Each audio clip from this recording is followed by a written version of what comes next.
በስመ አብ ወወልድ ወመንፈስ ቅዱስ አሃዱ አምላክ አሜን። የምንማርበት የትምህርታችን ርዕስ ሌላ ኢየሱስ በሚል ርዕስ ይሆናል። ሁለተኛ ቆሮንቶስ ምዕራፍ 11 ቁጥር 4 እኔ ከቁጥር 1 ጀምሬ በንባብ አሰማችኋለሁ። በጥቂቱ ሞኝነቴ ብትታገሱኝ መልካም ይሆን ነበር። ቢሆንም በርግጥ ታገሱኝ፣ በእግዚአብሔር ቅንዓት እቀናላችኋለሁና። እንደ ንጽሕት ድንግል እናንተን ለአንድ ወንድ ለክርስቶስ ላቀርብ አጭቻችኋለሁና። ነገር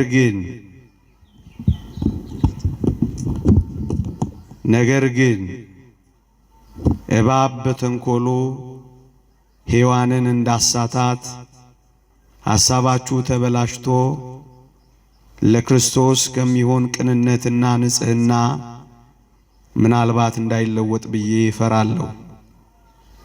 የሚመጣውም ያልሰበክነውን ሌላ ኢየሱስ ቢሰብክ ወይም ያላገኛችሁትን ልዩ መንፈስ ወይም ያልተቀበላችሁትን ልዩ ወንጌል ብታገኙ በመልካም ትታገሱታላችሁ ይላል።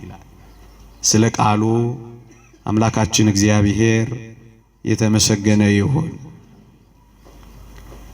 ሌላ ኢየሱስ፣ ልዩ መንፈስ፣ ልዩ ወንጌል የሚሉ ሶስት ቃላት አሉ። እኔ በዚህች ምሽት ሌላ ኢየሱስ በሚለው ላይ አተኩራለሁ። ሰው እግዚአብሔርን በደለ፣ ሰው እግዚአብሔርን አሳዘነ፣ ሰው እግዚአብሔርን ያህል ጌታ ገነትን ታህል ቦታ በበደሉ ምክንያት አጣ። ሰው ከእግዚአብሔር ፊት ተባረረ። ሰው ምስኪንና ጎስቋላ ሆነ። ሰው ልመናው የማይሰማለት፣ ጸሎቱ የማይደርስለት፣ መስዋዕቱ የማይሰምርለት ምስኪንና ጎስቋላ ሆነ። ሰው መቃብር ከመውረድ ጋር ሲኦል መውረድ አገኘው። የባህሪ ጉስቁልና በኃጢአቱ ምክንያት ገጠመው። ሰው በዚህ በደል ምክንያት የሚወደውን ማድረግ የማይችል፣ የማይወደውን ግን የሚያደርግ ምንኛ ምስኪን ሆነ መሰላችሁ! እንዲያውም ቅዱስ ጳውሎስ ለዚህ ለሞት ከተሰጠ ሰውነት ማን ያድነኛል ብሎ ጮኸ። ሰው ነፃ ፈቃዱ ደበዘዘ። ሰው እንስሳትን እንኳን የሚፈራ እስኪሆን ደረሰ። ከእግዚአብሔር ፊት በመውጣቱ ከሁሉም ጸጋዎች ፊት ወጣ። በእግዚአብሔር ፊት በመራቆቱ ብዙ ጸጋዎቹን ተራቆተ። ሰው ባጭሩ ምንኛ ምስኪን ሆነ መሰላችሁ! ይሄን ውድቀቱን የተረዳው ሰው፣ ይሄን ጉድለቱን የተረዳው ሰው አንድ ነገር አደረገ። እንዲህ አለ፣ እጅህን ልከህ አድነኝ ብሎ ጮኸ። እንደውም ሰማያትን ቀደ ብትወርድ ምን ነው ብሎ ተመኘ። እግዚአብሔር በበደል ላይ ይቀጣል። በደለኞች ሲመለሱ ደግሞ በምህረት ይቀበላል። ልብ በሉ፣ በኃጢአቱ ምክንያት ሰውን ቀጣው። ግን ደግሞ ሰው ተጸጸተና እባክህ መልሰኝ ብሎ ለመነው። እግዚአብሔር መሐሪ ነው። እግዚአብሔር ደግሞ ተቆጪ ነው። እግዚአብሔር ፈራጅ ነው። እግዚአብሔር ደግሞ ይቅር ባይ ነው። ስለዚህ ሰው መልሰኝ ብሎ ባለቀሰ ጊዜ እግዚአብሔር ይመልሰው ዘንድ ወደደ። ማቱን አምጥቶበት ነበረ። ይቅርታውን ሲጠይቀው ደግሞ በምህረቱ ሊጎበኘው ወደደ። ታዲያ እግዚአብሔር አሁን ምን ያድርግ? ሞትን ፈርዶበታል። ሲኦል እንዲገባ አድርጎታል። ግን ደግሞ አሁን ሰው እባክህ ታረቀኝ ብሎ ደጅ መጥናት ይዟል። ታዲያ እግዚአብሔር ምን ያድርግ? እንዲህ ይላል እግዚአብሔር ቃል ትንቢተ ኢሳይያስ ምዕራፍ 59 ከቁጥር 16 ጀምሮ እንዲህ ተብሎ ተጽፏል። እግዚአብሔር አየ፣ ፍርድም ስለሌለ ተከፋ፣ ሰውም እንደሌለ አየ፣ አዘነ፣ ወደ እርሱ የሚማልድ እንደሌለ ተመለከተ ይላል። ልድገመው። እግዚአብሔርም አየ፣ ፍርድም እንደሌለ ተመለከተ፣ ሰውም እንደሌለ አየ፣ ወደ እርሱም የሚማልድ እንደሌለ ተረዳ፣ ተደነቀ ይላል። እግዚአብሔር ምድርን አያት። ሰውን የሚያድነው ከሰው ወገን ያለ እንደሆነ እግዚአብሔር ሰው ፈለገ። ግን ምን ይላል? ሰውን የሚያድነው ሰው የለም አለ። ሰውን የሚቤዠው ሰው የለም አለ። ምክንያቱም ሰው ራሱ በዚህ ተጠቅቷልና ራሱን ማዳን አልቻለም። ሰው የለም አለ። እንደው ወደ እርሱ የሚማልድ እንደሌለ ተረዳ የሚል ቃል ታነባላችሁ ወገኖቼ። የሚያማልዱ እኮ ነበሩ፣ የሚጸልዩ እኮ ነበሩ፣ የሚያስታርቁ እኮ ነበሩ። ነገር ግን ምን አላሉ? በእግዚአብሔርና በሰው መካከል የነበረውን የጸብ ግድግዳ ማፍረስ አልቻሉ። ነገር ግን ምን ማድረግ አልቻሉም? የጎሰቆለውን የሰው ባህሪ ማደስ ግን አልቻሉ። ነገር ግን ምን ማድረግ አልቻሉም? የሰውን ሕሊና ከረከሰ ሥራ ማንጻት ግን አልቻሉ። ነገር ግን ምን አልቻሉም? ገነትን መክፈት አልቻሉ። ነገር ግን ምን አልቻሉም? ሞትን ማስቀረት አልቻሉ። መቃብርን መሻር አልቻሉ። የሞትን ጉልበት ማድከም አልቻሉም። ኃጢአትን ከስሩ ነቅሎ መጣል ግን አልቻሉም። ለዚህ ነው የሚያማልድ እንደሌለ ተረዳ። ለዚህ ነው ሰው እንደሌለ አየ ያለው እንጂ አማላጆችማ ነበሩ። እነማን? እነ አብርሃም ደጋጎቹ አማላጆች እኮ ነበሩ። ምንም ያረጉ ነብይ ነውና ስላንተ ይጸልያል የሚባሉ የእግዚአብሔር ወዳጆች አርከ እግዚአብሔር የሚባሉ ነበሩ እኮ። ግንስ አሁን ያልኳችሁን ግን ማድረግ አልቻሉ። እስኪ ልጠይቃችሁ፣ የላይኛው ፍርድ ቤት የፈረደውን የስር ፍርድ ቤት ማንሳት ይችላል? ይችላል?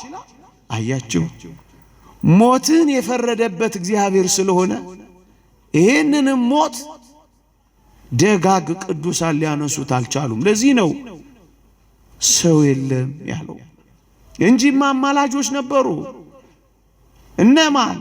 እነ ኤርምያስ ልመና ጸሎትህ በፊቱ ትድረስ ተብለው የእስራኤል ልጆች ለአማላጅነት በፊቱ የሚቆሙ ነቢያትማ ነበሩ።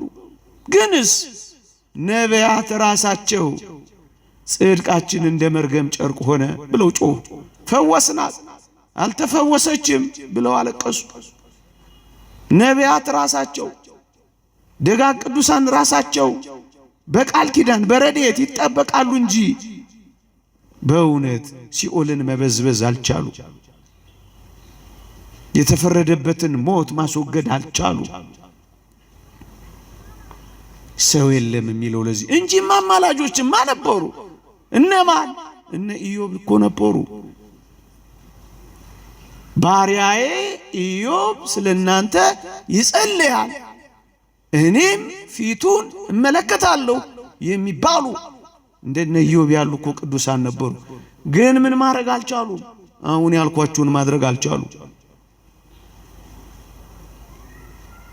ገነትን መክፈት አልቻሉ። ሊቃነ ካህናት የኦሪት እኮ ሊቃነ ካህናት ነበሩ።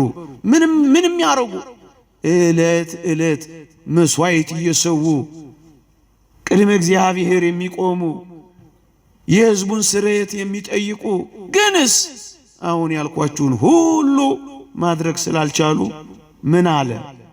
ሰው የለም። ምን አለ? የሚያማልድ የለም አለ እንጂ ነበሩ እኮ። ግን ይሄን ማድረግ ስላልቻሉ ነው ይሄን ያለው። ታዲያ እግዚአብሔር ምን ያድርግ? ሰው ከሌለ እግዚአብሔር ታዲያ ምን ያድርግ? በምን መልኩ ማረኝ ያለውን ሰው ይማረው? በምን መልኩ ይቅር በለኝ ያለውን ሰው ይቅር ይበለው? እንዲህ ይላል። ደግሜ ላንብብላችሁ።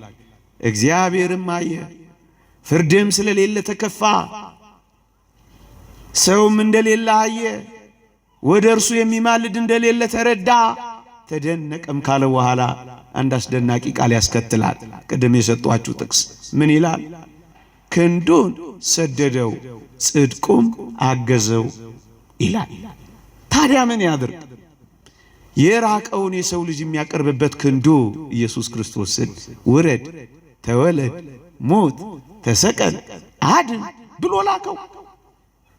የቀረበውን ዲያብሎስን የሚያርቅበት ክንዱን ኢየሱስ ክርስቶስን ዲያብሎስን ያሳፍረው ዘንድ፣ ሞትንም ይሽረው ዘንድ፣ መቃብርንም ይረግጠው ዘንድ፣ ኃጢአትንም ይደመስስ ዘንድ ክንዱን ላከው።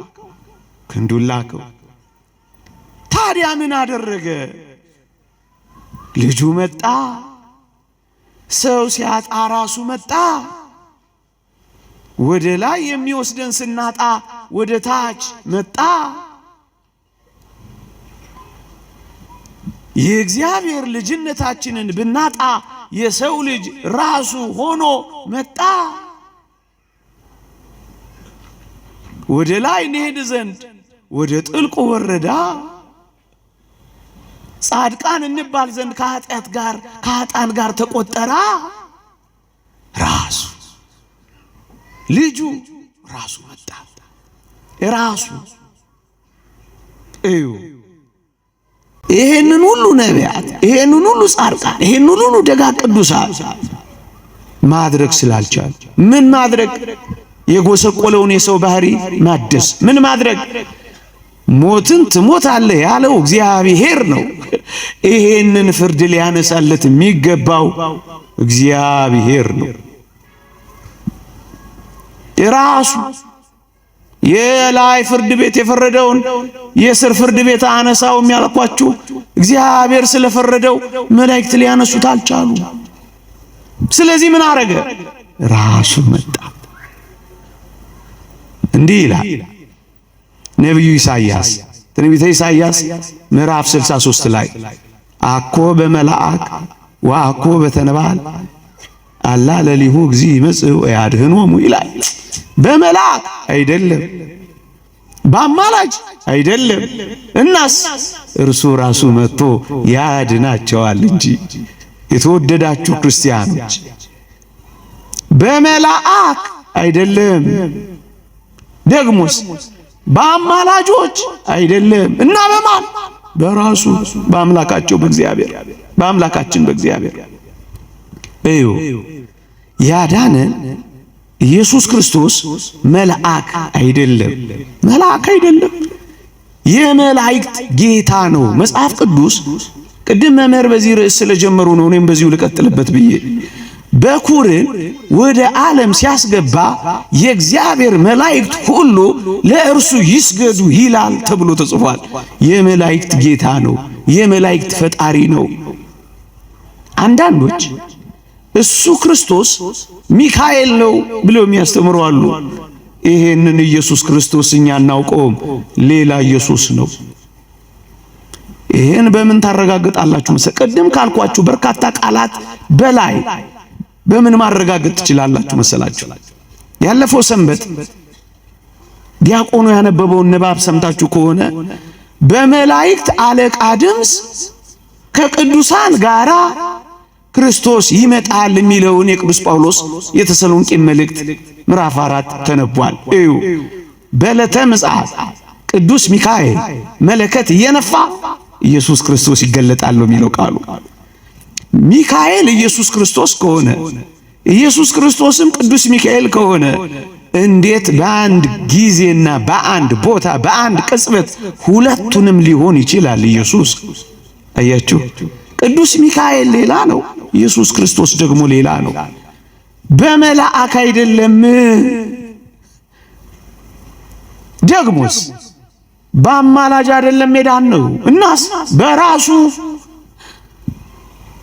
የመጣው አማላጅ ካልሆነ የተወደዳችሁ ክርስቲያኖች ሆይ የሄደው እንዴት አማላጅ ሊሆን ይችላል?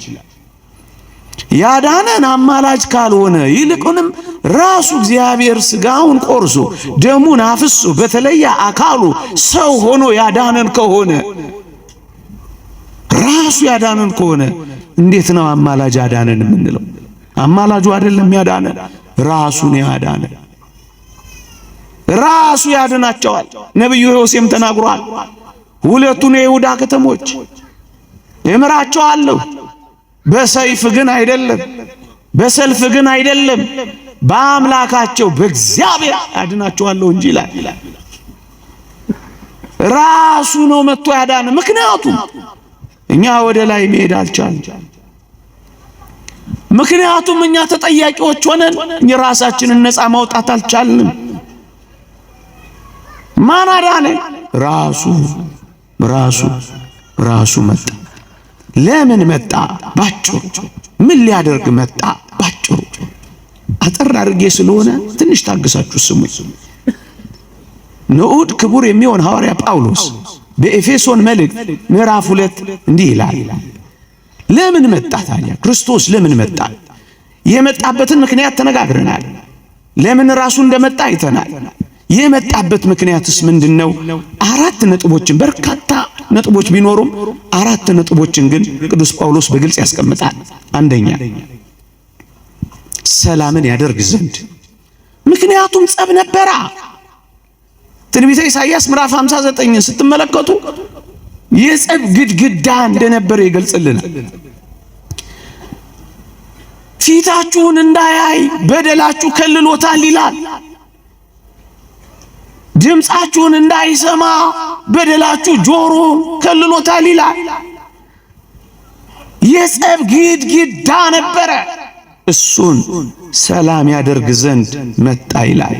አንድ። ሁለተኛ ሰላምን ያደርግ ዘንድ ጥልንም ይገድል ዘንድ ይላል።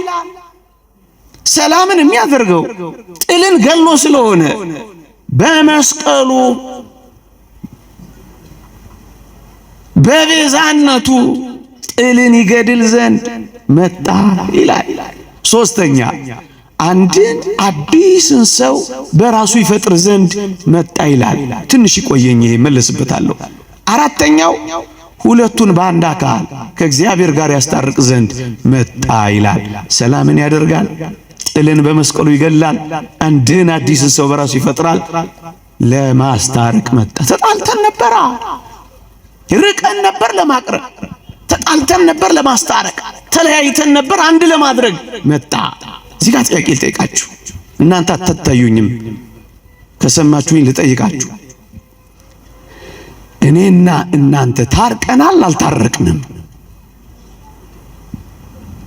ጌታችን ሰው በመሆኑ ሥጋውን በመቁረሱ ደሙን በማፍሰሱ ቤዛ በመሆኑ ካሳ ሆኖ በመሰጠቱ ራሱን መጠወተ ርዕስ ራሱን በመስጠቱ ታርቀናል አልታረቅንም?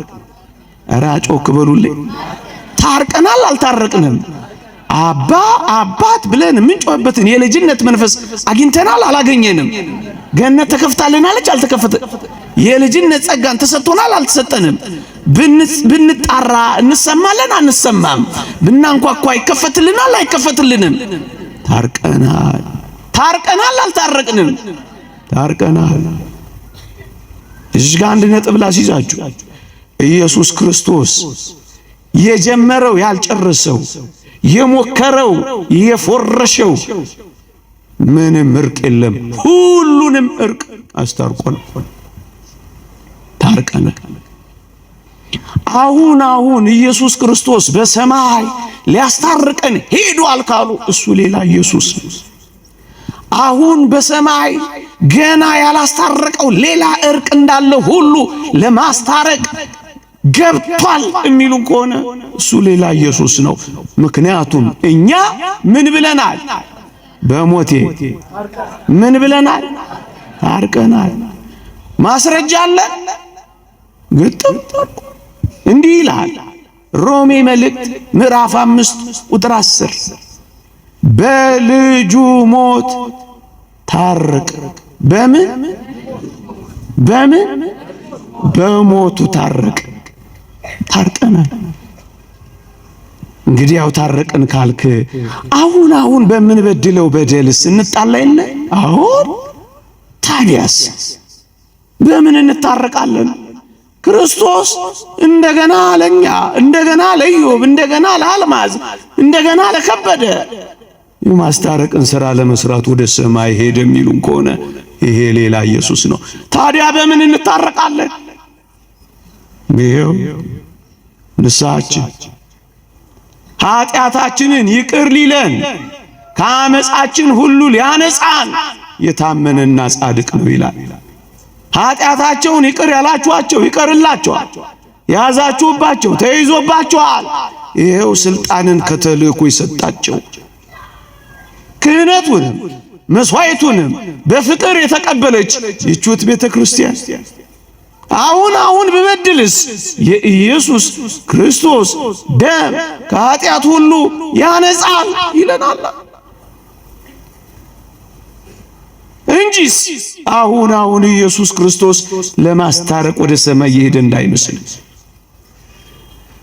አሁንም በማስታረቅ ሥራ ተጠምዶ የሚቆይ እንዳይመስል። ይሄንን ግጥም አድርጎ የሚያስታርቅ የሚነግረንን ቃል ደግሞ ሮሜ 5 ቁጥር 11 ላይ ላንብብላችሁ። መታረቁን ባገኘንበት በኢየሱስ ክርስቶስ ይልልሃል። አግኝተናል። ያላገኘነው የተረፈ ሽራፊ ያስቀረው እርቅ የለም። ታርቀናል። ሁለቱን በአንድ አካል ያስታርቅ ዘንድ መጣ፣ ጨረሰ። የት ላይ? በልጁ ሞት። ሞቱ የት ላይ? መስቀል ላይ። አንድ ጊዜ በመስራቱ ምክንያት አበቃ። በረከቱ ትደርብንና ሊቁ ቅዱስ ዮሐንስ አፈወርቅ እንዲህ ይላል፣ ብርቱ መድኃኒት አንድ ጊዜ በመደረጉ ምክንያት ጽኑ የሆነውን ደዌ ያድናል ይልና፣ ደካማ መድኃኒት ግን ተደጋግማ በመደረጓ ደካማ መድኃኒት መሆኑ ይታወቃል ይላል። ልድገመው፣ ብርቱ የሆነ መድኃኒት አንድ ጊዜ በመደረጉ ምክንያት ጽኑውን ደዌ ያድናል። ስንት ጊዜ? አንድ ጊዜ። ብርቱ የሆነ ኢየሱስ ክርስቶስ አንድ ጊዜ ሰው በመሆኑ፣ አንድ ጊዜ መስዋዕት ሆኖ በመቅረቡ፣ አንድ ጊዜ ራሱን በመስጠቱ፣ አንድ ጊዜ መከራ በመቀበሉ፣ አንድ ጊዜ በመስራቱ ጽኑ የሆነውን ደዌያችንን፣ ኃጢአቱን፣ ጉስቁልናውን፣ ሞቱ በሙሉ አንድ ጊዜ ነቀለልን። ኢየሱስ ክርስቶስ ብርቱ ነው ደካማ ነው? ብርቱ ነው ደካማ ነው?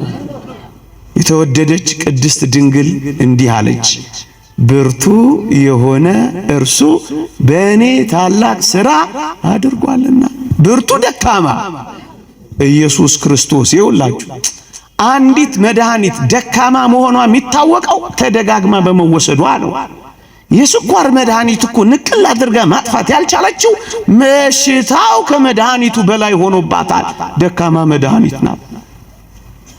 ድካሟ በምን ይታወቃል? ሁል ጊዜ በመወሰዷ። ሁል ጊዜ ሲያስታርቅ ይኖራል ካሉን እኛ የምናውቀው ኢየሱስ አይደለም። ይሄ ሌላ ኢየሱስ ነው። ይሄ ደካማው ኢየሱስ ነው። እኛ የምናምነው አንድ ጊዜ በመስራቱ ምክንያት ለዘላለም ያዳነንን አምላክ ነው ምናምን። ደካማ ኢየሱስ እኛ እናውቅ። ሁለተኛ አንድ አዲስን ሰው በራሱ ይፈጥር ዘንድ የሚለውን ቃል አቆይቼው ነበር፣ ልመለስበት። በሞቴ ስሙኝ። እየሰማችሁኝ ነው? እንዳልኳችሁ አትታዩኝ። እነዚህ መብራቶች ጥቂት ጊዜ ቆይተው አይናችንን ሊያጠፉት ይችላሉ። ፓውዛዎቹ ለዚህ ጉዳይ የተዘጋጁም አይመስሉም። ግን እናንተ ታዩኛላችሁ። አረቀኩባችሁ። እሺ መቼም እንደሱ ቼክ እየተደራረግን እንኑር እንጂ አይታወቅም። ለካይኔ ተወደው አይደለም አላችሁ የሚሉት። እየሰማችሁ ነው? ሰላምን ያደርግ ዘንድ ጥልን በመስቀሉ ይገል ዘንድ አንድን አዲስን ሰው በራሱ ይፈጥር ዘንድ ካለ በኋላ ሁለቱን በአንድ አካል ያስታርቅ ዘንድ የሚለው ቃል ላይ አሁን ልመለስበት። ምን የሚለው ቃል ላይ? አንድን አዲስን ሰው በራሱ ይፈጥር ዘንድ የሚለው ጥቂት ላስታውሳችሁና ወደምፈልገው የትምህርት ማዕከል ገብቼ ያጠናቀቃለሁ። ኢየሱስ ክርስቶስ ሰው ሆኖ የተገለጠው አንዱ ተልእኮ እኔና እናንተን በአዲስ ፍጥረት ለመፍጠር ነው። እየሰማችሁኝ ነው? አንድን አዲስን ሰው በራሱ ይፈጥር ዘንድ ይላል። እዩ ሊቃውንት እንዲህ ይላሉ። ጥንተ ፍጥረት የሚሉት የመጀመሪያው የሰው ልጅ የተፈጠረበትን ዓርብ ነው። እሱ ምን ይባላል? በጥንተ ፍጥረት ይባላል።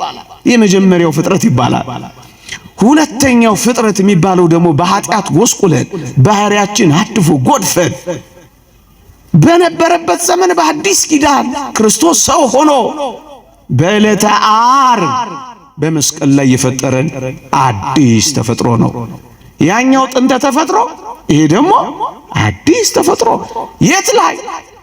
መስቀል ላይ። እሷ ዕለተ ዓርብ ናት። እዩ በመጀመሪያው ዕለተ ዓርብ በጥንተ ተፈጥሮ ፈጠረ። በሁለተኛው ዓርብ በአዲስ ተፈጥሮ ፈጠረ። በመጀመሪያው ጥንተ ተፈጥሮ አፈር ዘግኖ ፈጠረ። በአዲስ ተፈጥሮ ችንካር በእጁ ተክሎ ፈጠረ። በመጀመሪያው ተፈጥሮ በአፉ እስትንፋስ እፍ ብሎ ፈጠረ። በሁለተኛው በአዲስ ተፈጥሮ መራራ ሐሞት ተጎንጭቶ ፈጠረ። ንጽጽሩ እንደዚህ ነው። ይሄንን ደግሞ በደንብ ማረጋገጥ ከፈለጋችሁ እዛው ኤፌሶን መልእክት ምዕራፍ 2 ቁጥር 10 ላይ መልካሙን ሥራ ለማድረግ በኢየሱስ ክርስቶስ ተፈጠርን። እንዴ ፈጣሪያችን ነው ኢየሱስ ክርስቶስ። ነቢይ ብቻ አይደለም፣ መምህራችን ብቻ አይደለም። ወደ ሰውነታችን ገብቶ የተዋሃደን ፈጣሪያችን ነው። ከነቢያት በላይ የነቢያት አምላክ ነው። ከማጋ ታወዳድሩታላችሁ? እሱ ከነቢያት ይበልጣል፣ ከሙሴ ይበልጣል፣ ከኢያሱ ይበልጣል። ማን ይወዳደረዋል? ማን ይፎካከረዋል? ራሱን የቻለ ሰፊ ትምህርት አለው እንጂ እንደ ሙሴ ፊቱን ሲሸፈን የማያበራ አይደለም። ልብሱ እንኳን ያንጸባርቃል፣ ከሙሴ በላይ ነው። ሙሴ ጫማን አውልቅን የተባለው ክርስቶስ የጫማውን ጠፍር እንኳን መፍታት የማይቻል ነው። ከሙሴ በላይ ነው።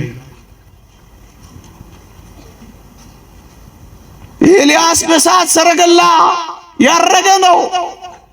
ኢየሱስ ክርስቶስስ እሳት የሚባላ እሳት፣ ልብሱ እሳት ነው።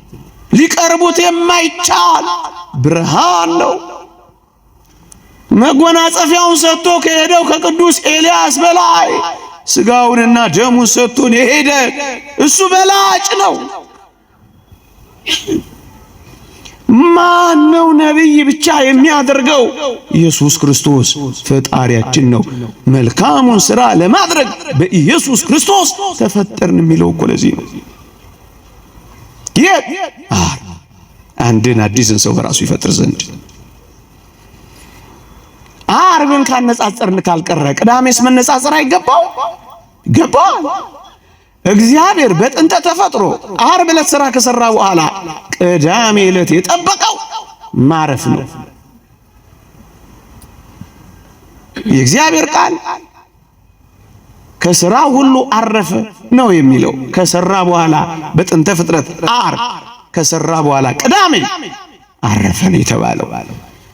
ለጌታችን ለመድኃኒታችን ለኢየሱስ ክርስቶስ ይሄን ንጽጽር ስንቀጥለው ምን እናገኛለን ካላችሁ፣ በዕለተ ዓርብ በመጨከን በመስቀል ላይ ታላቁን የማዳን ሥራ ከሠራ በኋላ ክርስቶስ የሚጠብቀው ሌላ ሥራ የለው። የሚማልድበት ሌላ ሥራ የለው። የሚቃትትበት ሌላ ሥራ የለው። የሚያገለግልበት ጽዋ ይዞ ደም የሚረጭበት በሰማይ ሌላ ሥራ የለው። በአባቱ ፊት የሚቆምበት ሌላ ሥራ የለው። ማር ይቅር በል እያለ የሚለምንበት ሌላ ሥራ የለው። ምንድነው? ማረፍ። ይሄን ልታረጋግጥልን ትችላላችሁ? አዎ። ምን ይላል? አንድ አስደናቂ ቃል አንብብላችሁ። እንዲህ ይላል፣ ማረፉን የምናረጋግጠው በምንድነው ካላችሁ፣ አጭር መልስ በመቀመጡ ነው።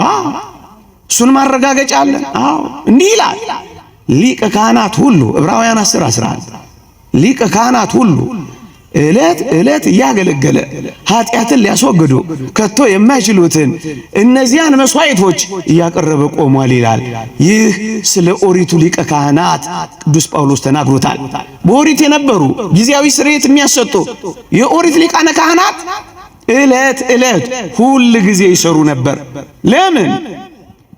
ኃጢአትን ማስወገድ ስላልቻሉ ነው። በዚህ ምክንያት ምን አደረጉ? ብዙ መስዋዕት መሰዋት ግድ ሆነባቸው። ግድ የሆነባቸው ብዙ መስዋዕት ለመሰዋት ምን ማድረግ ተጠበቀባቸው? ይቆሙ ነበር።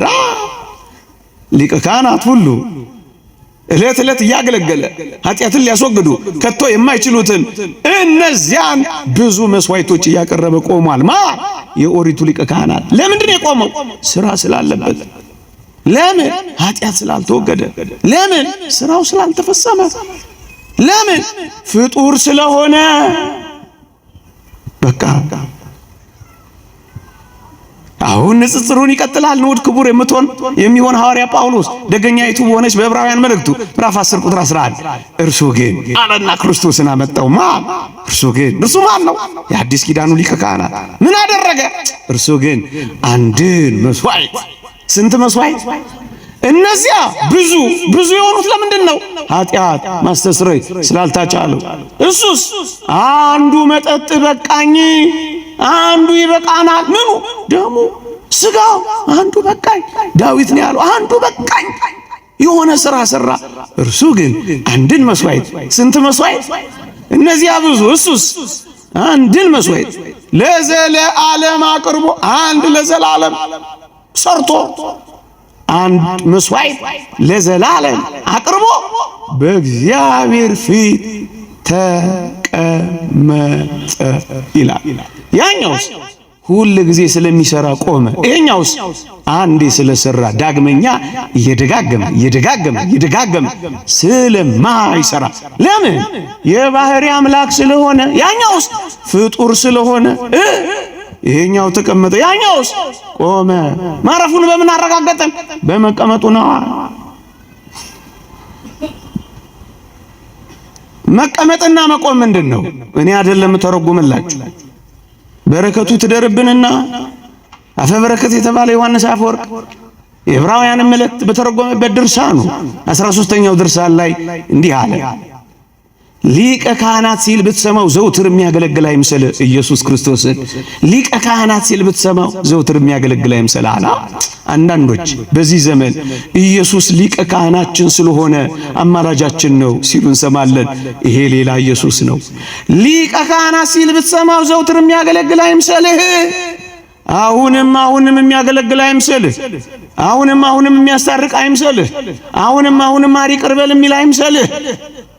ሊቀ ካህናት ሲል ብትሰማው ዘውትር የሚያገለግል አለበለዚያማ እኮ ፍጡር ሆነ።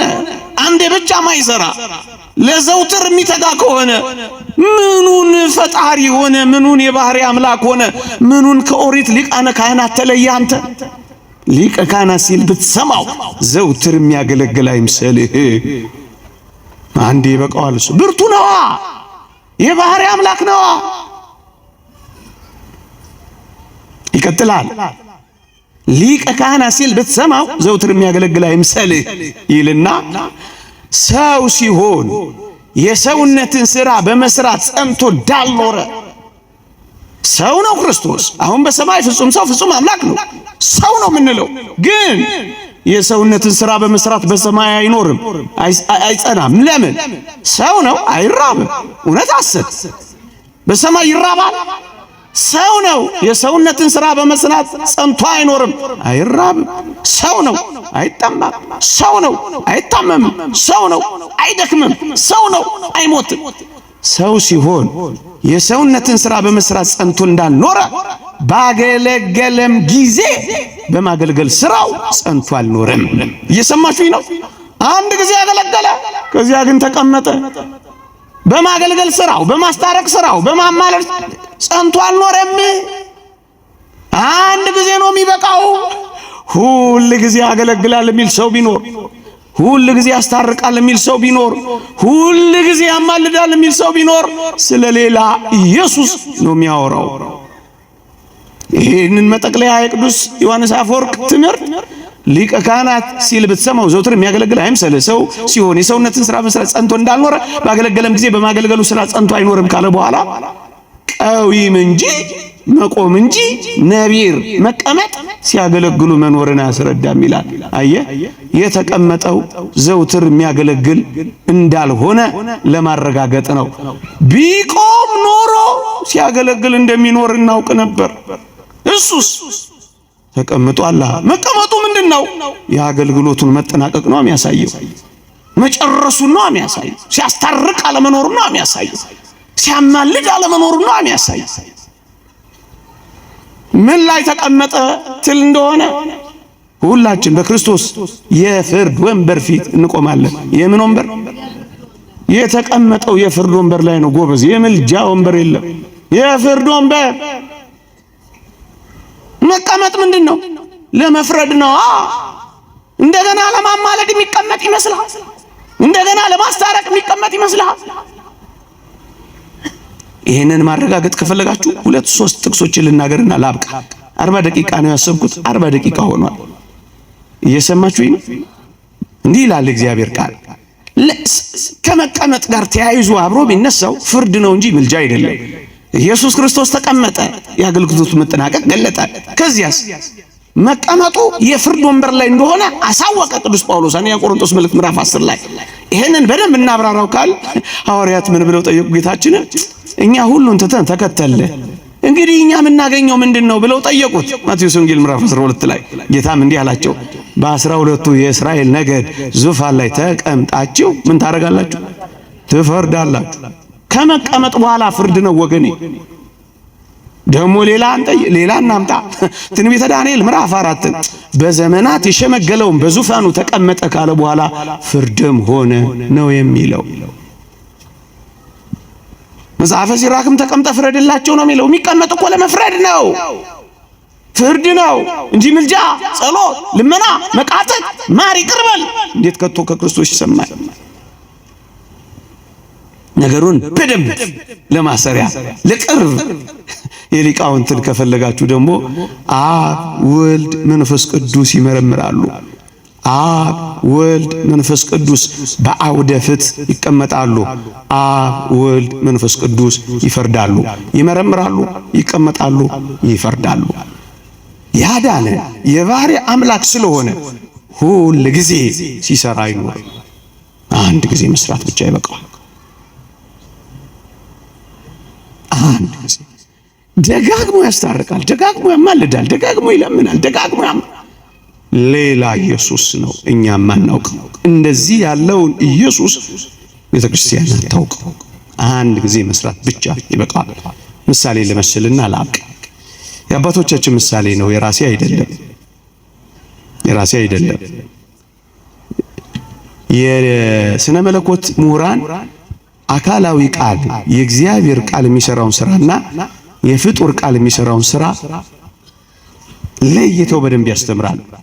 የፍጡራን ቃላት ማለት የሰው ልጆች ቃላት፣ ይሄ እኔና እናንተ የምንናገረው ቃላት፣ የእንስሳት ቃላት፣ የመላእክት ቃላት፣ በርፎሪኮን አተርጋውን ብለው አባቶቻችን የሚያብራሯቸው የፍጡራን ቃላት ዝራዋን ቃላት ናቸው። አንድ ጊዜ ከሰሩ በኋላ ደጋግሞ መስራት ይጠበቅባቸዋል። ለዚህ ነው ቅዱሳን ጻድቃን አማላጆች ናቸው የምንለው። ለዚህ ነው መደበኛ ስራቸው ነው የነሱ። ክርስቶስስ ካላችሁኝ ስግው ቃል ሰው የሆነ ቃል አካላዊ ቃል ሰው በመሆኑ አዲስ ስም ወጥቶለታል። ስግው ቃል በመጀመሪያ ቃል ነበረ፣ ቃልም በእግዚአብሔር ዘንድ ነበረ፣ ቃልም እግዚአብሔር ነበረ። ቁጥር 14 ዮሐንስ ወንጌል ምዕራፍ 1 ነው ማነበው። ቁጥር 14 ቃልም ስጋ ሆነ ይላል። እግዚአብሔር የሆነው ያ ቃል ስጋ ሆነ፣ ሰው ሆነ ማለት ነው። ብዙ ማብራሪያ ያለው እኔ አጠር ላድርገው። ሰው ሆነ። ይህ ስግው ቃል አዲስ ስም ወጣለ። ስግው ቃል የሚባል ለምሳሌ ከሰል አለ፣ እሳት ደግሞ አለ። ከሰሉ እሳቱ ሲገባ ምን ይባላል? እህቶች እናቶች ተውት፣ እናንተ ወንዶቹ ንገሩኝ። እንግዲህ የለም እነሱ ተሰውታል መሰለኝ። ምን እሰይ አኮራችሁ። ፍም ነው የሚባለው፣ ሰምታችኋል? አዲስ ስም ነው የሚወጣለት አይደል? ፍም ነው። እሳት ይባላል፣ ከሰል ይባላል፣ ምን ይባላል? ፍም። አካላዊ ቃል አለ፣ ስጋ አለ። ሲዋሃድ ስግው ቃል የሚል ስም ወጣለት። እዩ፣ አካላዊ ቃል ፈጣሪ የሆነው ቃል እየሰማችሁ ነው። ፈጣሪ የሆነ ቃል ነው። ዓለሞች ሁሉ በእግዚአብሔር ቃል እንደተዘጋጁ እናውቃለን ይላል። ፈጣሪ የሆነ ቃል ነው። ይሄ ቃል አንድ ጊዜ መስራት ይበቃዋል እንጂ ሁል ጊዜ እየደጋገመ አይሰራም። ምክንያቱም ፈጣሪ የሆነ ነው። ሁል ጊዜ ያስታርቃል፣ ሁል ጊዜ ያማልዳል የሚለው በእውነት እነዚህ ሰዎች እግዚአብሔርን ፍጡር እያደረጉት ነው ብለን የምንጮህ እኮ ለዚህ ነው። በጥልቀት በቅጥነት ሕሊና አባቶቻችን ስላስተማሩ ነው። እስኪ ልጠይቃችሁ፣ እግዚአብሔር ማለዳ እየተነሳ እናንተ የምትኖሩበት አካባቢ 12 ሰዓት ላይ እየተነሳ እግዚአብሔር ብርሃን ይሁን ይላል እንዴ? ቆይ ዝም አላችሁ ይላል እንዴ? ስንት ጊዜ አለ? አንድ ጊዜ አለ። የብርሃናት መሽከርከር ግን ለዘላለም ጸና። እውነት አዘን ስንት ጊዜ መስራት? ሁል ጊዜ ሲሰራ አይኖርም። እየሰማችሁኝ ነው? ፈጣሪ የሆነ ቃል እንደዚህ ነው። ኢየሱስ ክርስቶስን ፈጣሪ ስግው ቃል አንድ ጊዜ በመስቀል ላይ መስራት ብቻ በቅቶታል እንጂ ሁል ጊዜ ሲጸልይ፣ ሁል ጊዜ ሲያማልድ፣ ሁል ጊዜ እሱ ሌላ ኢየሱስ። እየሰማችሁኝ ነው? ዮሐንስ አፈወርቅ የመሰላት ምሳሌ ያለች በጣም ጥሩ ታቀርባለች። እንዲህ ይላል፣ ከዚህ ጋር የተያያዘ ነው። እግዚአብሔር ለአዳምና ለሔዋን ብዙ ተባዙ ምድርንም ሙሏት አለ። ስንት ጊዜ? እና በየመኝታ ቤቱ እየመጣ እግዚአብሔር ብዢ ተባዢ ይላሉ ይላል። ስንት ጊዜ? ከዛ በኋላ ፍጥረት ቀጠለ። እውነት አሰብ አንድ ጊዜ ሰራ፣ ቤተክርስቲያን ቀጠለች። ሌላ ኢየሱስ። ይቆየን። እግዚአብሔር ቸርነት፣ የእመቤታችን አማላጅነት፣ የቅዱስ ገብርኤል በረከት ረድኤት አይለየን።